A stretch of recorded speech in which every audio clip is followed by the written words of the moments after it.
தேவனுடைய திட்டம் நிச்சயமாய் நிறைவேறும். இப்ப you must understand something, okay? இயேசு தான் வாக்குத்தத்தம். The Bible has another name for Jesus. He is the promise of God. இயேசு தான் வார்த்தையானவர். இந்த வார்த்தையானவர் வாக்குத்தத்தமானவர் இருந்த இடத்தை விட்டு எழும்பி லாசரு எங்க இருக்கிறானோ அங்க போகிறார். அப்படின்னா வாக்குத்தத்தம் புறப்பட்டு போகுது. எங்க? லாசரோட கல்லறைக்கு நேராக. ஆண்டவர் உங்களுக்கு கொடுத்த வாக்கு தத்தங்கள் உங்களுக்கு நேரா புறப்பட்டு வர்ற காலத்துக்குள்ள வந்திருக்கிறீங்க. நிச்சயமாய் நிறைவேறும். When God's plan is coming to pass, ஆண்டவர் திட்டங்கள் உங்கள் வாழ்க்கை நிறைவேறும் என்ன தெரியுமா? கர்த்தர் உங்களை விசாரிக்க வந்திருக்கிறார். மோசேயோட காலத்துல அற்புதம் அடையாளத்தை பார்த்து எப்படி சொல்றாங்கன்னா, the Lord has visited his people. கர்த்தர் தன் ஜனங்களை விசாரிக்க வந்துட்டார். அவங்களோட வேதனைகளை விசாரிக்க வந்துட்டார். அப்ப வாக்கு தத்தம் உங்க வாழ்க்கை நிறைவேறும் பொழுது அது அர்த்தம் என்ன தெரியுமா? இயேசு வந்துட்டார். The plans will never come before him. He will bring the plans with him toward you. காரணம் அவர் தான் ப்ராமிஸ். நிறைய பேர் கர்த்தருடைய பிளான் இல்ல வாக்கு தத்துவம் அப்படின்னு சொல்லும்போது எது காத்துக்கன்னா அந்த குறிப்பிட்ட காரியம் எதிர்பார்த்த காரியத்துக்கு காத்துட்டு இருக்கிறீங்க. இல்ல, வர வேண்டியது யாரு தெரியுமா? அவர் வந்தா தான் மரித்தவன் உயிரோட வெளியே வர முடியும். People are so focused on the plan and promise, they don't understand the real promise is Jesus. இயேசு அங்க இருக்கும் பொழுது லாசரு எழுப்ப கிடையாது. அவர் வந்து லாசரு வெளியே வா, அந்த வார்த்தை வெளியே வருது.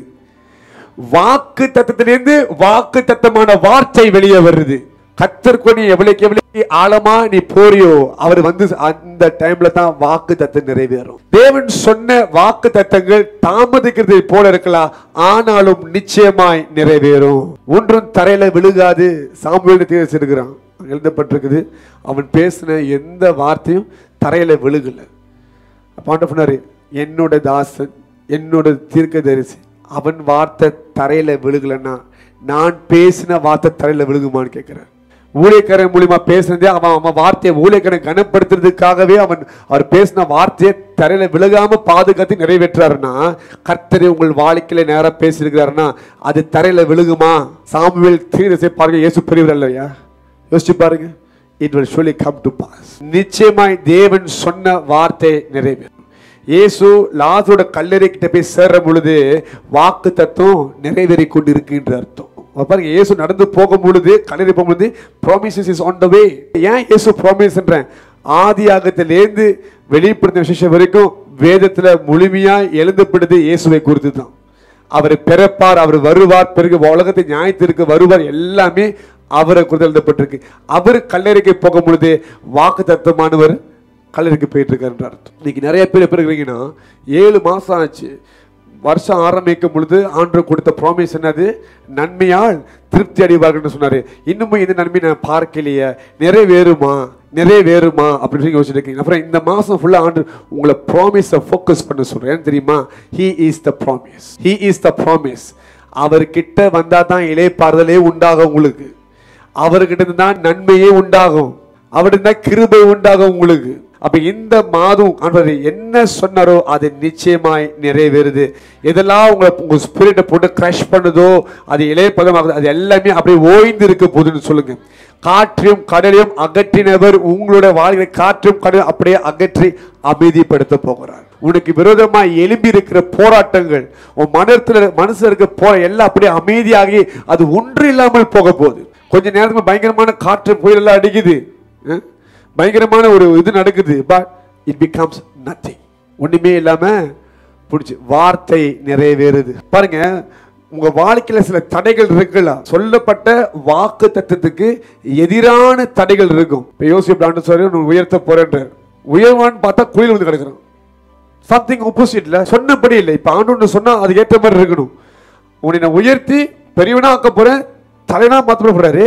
ஆனா மறுநாளே குழியில கிடக்குறான். அப்புறம் பார்த்தா அடிமையா மாறிட்டான். ஒரு அடிமை எப்படி தலைவனாக முடியும்? அப்ப அவன் வாழ்க்கையில அவன் போன அந்த பயணமும் ஆண்டு சொன்ன வார்த்தைக்கும் ரெண்டுமே கான்ட்ராடிக்ட், எங்கேயுமே சரியா வராது. இப்ப கடைசியா ஜெயில போயிட்டு கைதியா உட்காந்துட்டு இருக்கான் அடிமை. இப்ப கைதி இருக்க மோசமா போயிட்டு இருக்குது. முதல்ல குழியில விழுந்தான், யாரு கட்டுப்பாடு இல்ல. அப்புறம் அடிமைகள் வைக்கப்பட்டாங்க. சரி, அடிமைன்னா என்ன பண்ண முடியும்? சொந்த விருப்பத்துக்கு வாழ முடியாது. அது முடிஞ்சு வாழ்க்கை இப்படியாவது போகணும்னு பார்த்தா இன்னும் வேஸ்டா ஜெயில் கைதியாக மாறிட்டான். ஆனா ஆண்டவர் சொன்னாரு, நான் உன்னை தலைவனாக ஆக்குவேன், உன்னைய ராஜாவை போல மாத்துவேன், ஒரு பெரிய ஒரு மந்திரியா மாத்துவேன் அப்படி சொல்லும் பொழுது, ஆனா இவன் வாழ்க்கை நடந்ததெல்லாம் டோட்டலி ஆப்போசிட். இன்னைக்கு நிறைய பேர் வாழ்க்கை அப்படித்தான் இருக்குது. ஆண்டவர் உங்களுக்கு கொடுத்த வாக்கு தத்துவத்துக்கு நேராக உங்க வாழ்க்கை அமையல. ஆண்டவர் சொன்னபடி உங்க வாழ்க்கை அமைக்கப்படல, எல்லாம் கான்ட்ராடிக்கா இருக்குது. இல்லையே, என்கிட்ட ஆண்டவர் இப்படிலாம் சொன்னாரு, அப்படிலாம் தரிசனம் காமிச்சாரு, இப்படிலாம் ஒரு ப்ராப்ளம், ஆனா என் வாழ்க்கை நடக்குது எதுவுமே சரியா இல்லையே. உங்களுக்கு ஏதோ எப்படித்தமா இருக்கும், ப்ராஃபஸி ராங்கா போச்சுன்னு தோணும், வார்த்தை தரையில விழுகாது. ஆனா யோவான் 10ல் ஒரு காரியம் நடந்திருக்குது. அங்க அவருக்கும் யூதர்கள் யாரு லாசரு தங்கியிருக்கிற இடத்துல, அந்த இடத்துல சில ஆர்கியூமெண்ட் நடக்குது. அங்க நான் தான் நல்ல மேப்பர், நானே வழி, நானே சத்தியம், இதெல்லாம் அவங்க பேசிட்டு இருக்கும் பொழுது எல்லாம் என்ன பண்றாங்க, கல்லை தூக்கிட்டாங்க. ஏன் என்னை கல்லை அடிக்க பார்க்க கேட்கும் பொழுது, நீ சாதாரண மனுஷன், ஆனா நீ உன்னை வந்து தேவனுக்கு சமமா வச்சு உன்னை பேசுற, அதான் கல் எறிய பார்க்கணும்ட்டு. ஆனா இயேசு அவங்க கையில தப்பி எஸ்கேப் ஆகிடுறாரு. ஓகே, அப்ப இயேசுவோட உயிருக்கு அங்க ஆபத்து இருக்குது. இஸ்ரவேலோட லா படி பார்த்தீங்கன்னா ஒருவன், அதாவது ஐ ஆம் அந்த வார்த்தை, நான் நானாகவே இருக்கிறேன், மோசே கிட்ட ஆண்டவர் பேரை கொடுக்கிறாரு. நீங்க யாருன்னு கேட்டா என்ன சொல்றது, tell them I am has sent them, I am that I am, the great I am, நான் நானாகவே இருக்கிறேன், அந்த தேவன் அனுப்பியிருக்கான்னு சொல்லுங்க. அவருடைய பெயரே I am, அது மகா பரிசுத்தமான நாமம். அந்த பெயரை எந்த மனுஷன் உச்சரித்தாலும் அவனை கல்லெறிந்து சாவடிப்பாங்க. அந்த பெயருக்கு விதமா பேசக்கூடாது, அதுதான் அவளை அடியாளும். ஏன் ஐ ஆம்னா, நான் நானாகவே இருக்கிறேன், நான் ஒருபோதும் மாறுவதில்லை. I am the same God, I am the forgiving God, I am the God who bless you. அதுதான் அவர். அவர் சுபாவத்தை ஒருபோதும் மாற்ற முடியாது. அப்ப இயேசு தன்னைய கடவுளுக்கு சமமா வச்சு பேசுறதை பார்க்கறது உங்களுக்கு ஏற்றுக்கொள்ள முடியல, கல்ல தூக்கிட்டாங்க. டிசைபிள்ஸ் கேட்குறாங்க, இப்ப அந்த இடத்துல தப்பி வந்துட்டாங்க இல்லையா, கேட்குறாங்க, இப்பதான் கொஞ்ச நேரத்துக்கு முன்ன கல்ல அறிஞ்சு உங்களை சாகடிக்க பார்த்தாங்க, திருப்பி எப்படி நம்ம அங்க போடுறது? அப்படின்னா இயேசு லாசரு போய் எழுப்புறதுக்கு போகிறதுக்கு நிறைய தடைகள் இருக்குது. ஆண்டவர் திட்டமிட்டால் சாத்தானும் திட்டமிடுவான். அப்ப ஆண்டவர் உங்க வாழ்க்கை கொடுத்த வாக்கு திட்டங்களுக்கு குறுக்கிட தடை பண்ண சாத்தான் திட்டங்களை வைத்திருப்பான். ஆனா என்ன மாதிரி தடைகள் வந்தாலும் கர்த்தருடைய திட்டங்கள் நிற்கும். Nobody can collapse that, nobody can destroy that. ஏன் இன்னைக்கு நான் ரொம்ப ஆழமான சொல்றேன்கிட்ட, நிறைய பேருக்கு அப்படியே ஒரு நடுக்கத்துல ஒரு குழப்பத்துல இருக்கிறீங்க. எப்படி இருக்கிறீங்க? ஆண்டவர் சொன்னார நடக்குமா, என் வாழ்க்கையில ஆண்டவர் திட்டம் நடக்குமா, ஆண்டவர் என்ன முன்குறிச்சு அதெல்லாம் நிச்சயமா நிறைவேறும். What God has planned in your life will come to pass. எவ்வளவு பெரிய தடை இருந்தாலும் இயேசு முன் வந்து செய்து முடிப்பார். இயேசுட பயணத்திற்கு அவருடைய நேரத்தின்படி பார்த்தா பெரிய ஆபத்து, ஆனாலும் அவர் அந்த இடத்துக்கு போய் மரித்தவனை உயிரோடு எழுப்புகிறார். எத்தனையோ இடத்துல நீ மரித்து போய் கிடக்கிற, கர்த்தர் இயேசு உன்னை எழுப்ப திட்டம் வைத்திருக்கிறார். நீ பண ரீதியில விழுந்து கிடக்கிற, உன்னை எழுப்ப போகிறார். நீ கடன்ல விழுந்து கிடக்க, உன்னை எழுப்ப போகிறார். நீ வியாதியில படுத்திருக்கிற, இயேசு வந்து உன்னை எழுப்ப போகிறார். நீ மனசோர்வுல விழுந்து கிடக்கலாம், வேதனையில விழுந்து கிடக்கலாம், அவரை எழுப்புறது நிச்சயம். அவர் கொஞ்சம் கூட சரி நீங்க ரொம்ப டயர்டா இருக்குது, நம்ம நாளைக்கு போகலான்னு சொல்ல, இப்ப புறப்பட்டு போகின்றார். சரியா இருக்கும், போய் சேர்றதுக்கு 4 நாள் ஆகும். தெளிவா இந்த காரியத்தை புரிஞ்சு கொள்ளுங்க. என்னாகும் 23:19 எழுதப்பட்டிருக்குது, அவர் பொய் சொல்றதுக்கு மனம் மாறுறதுக்கு மனுஷன் இல்லையா. அப்ப மனுஷனோட சுபாவம் தெரியுமா, பொய் சொல்றது. ஓகே, மனம் மாறுதெல்லாம் மனுஷனோட கேரக்டர்.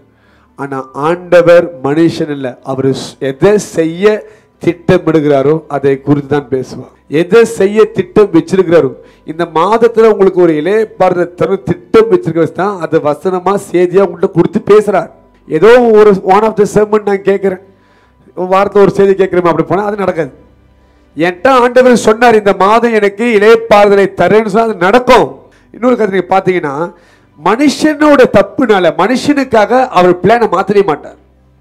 நீங்க ஆண்டவருக்கு மிகவும் பிரியமான ஆளா இருக்கலாம், ஆண்டவருக்கு ரொம்ப க்ளோஸா இருக்கலாம். ஐயோ நான் நல்லா பிளான் வச்சேன், இவன் மனு டச் பண்ணிட்டான், இவன் ரொம்ப ஃபேவரட்டா மாறிட்டான், சரி உனக்காக என் பிளானை மாத்திக்கிறேன். No, that will never happen. கர்த்தர் என்ன லைன் போட்டிருக்கிறாரோ, எதை பிளான் பண்ணி லைன் போட்டு அதை தான் நடக்கும். அந்த வட்டத்தை மீறி போக முடியாது. You might feel that you are not qualified. நீங்க நினைக்கலாம் நான் அதுக்கு தகுதி இல்லைன்ட்டு. உன் தகுதியை பார்த்து திட்டம் இல்லை, அவரோட திராணியை பார்த்து திட்டமே போட்டிருக்கிறார். அவர் சர்வ வல்லவர், அவரால் எல்லாம் கூடும்.